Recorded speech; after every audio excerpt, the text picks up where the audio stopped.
எங்க அப்பா அடிக்கடி சொல்லுவாரு, டேய் யாருன்னே தெரியாதவங்க அதிக அன்போட இருக்கிறான், யாருன்னே தெரியாதவங்க கிட்ட அதிகமான அன்போட இருப்பாரு.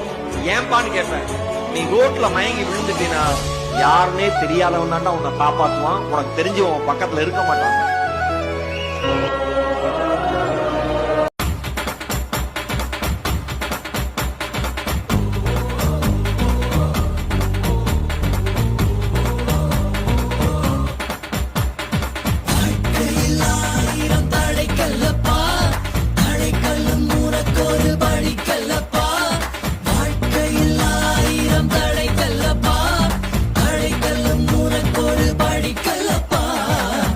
கொடிகட்டு மலைகளை முட்டும் வரை முட்டு, லட்சியம் வெட்டும் வரை எட்டு, படையெடு படையப்பா. வெட்டி கொடிகட்டு மலைகளை முட்டும் வரை முட்டு, லட்சியம் வெட்டும் வரை எட்டு, படையெடு படையப்பா.